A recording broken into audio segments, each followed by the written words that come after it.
Our next team is Visionaries in Ophthalmology. The presenter would be Aniket. Try out the floor. Good afternoon. Today's topic is management of primary open angle glaucoma. We'll be dealing with this topic in three headings: examination, investigation, and treatment. We have a lot to cover, so I'll be a little faster. Starting with the examination with best corrected visual acuity at distant and near, pupil examination for the reflexive. Please speak in the mic. I can't hear you.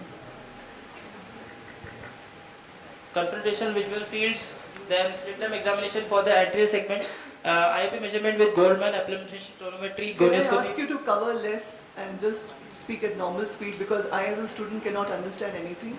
Cover less, it's okay. You can skip some slides, but finish. I'll give you 20 seconds extra because I'm taking your time. Okay. Otherwise it's useless. So this is the examination findings we should take. Then investigation, we should do a CCT, then visual field examination, imaging, RNFL OCT, macular OCT, as well as optic nerve OCT. Starting with the treatment options, we have first the topical hypotensive medications, which consist of prostaglandin F2 alpha agonist, which increases both the trabecular and uvascular outflow. Second, we have the beta blockers, blocking the beta 1 and beta 2 receptors of the ciliary body and decreasing the aqueous production. Third, we have the alpha 2 agonist, the brimonidine, which is selective alpha 2 block agonist, decreases the aqueous production, increases the outflow, as well as it has a neuroprotective effect by increasing the blood flow to the optic nerve head. Next, we have the carbonic anhydrase inhibitors, which inhibits the carbonic anhydrase in the ciliary epithelium and reduces the aqueous production. Lastly, we have the pilocarpine, which contracts the sphincter pupillae and mechanically opens up the trabecular meshwork. But because of its side effect profile, it is contraindicated in many of the patients.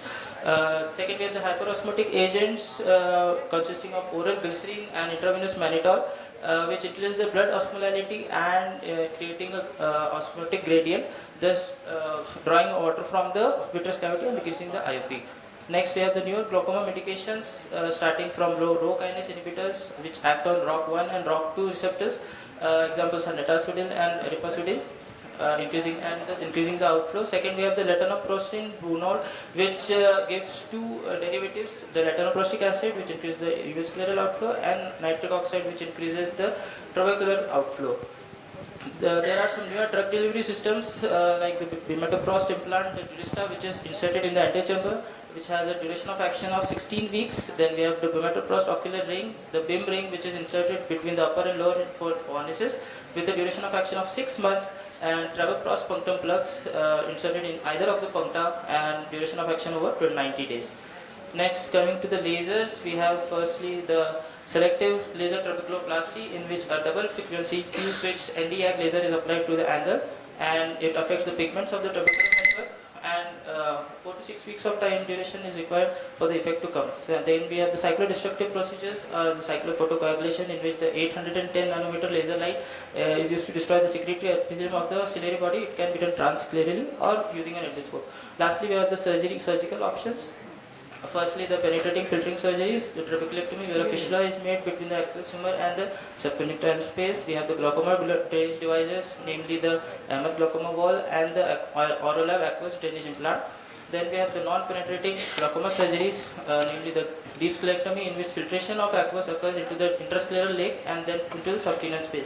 Then viscocanalostomy is done, in which the stem canal is encapsulated and dilated using a viscoelastic injection.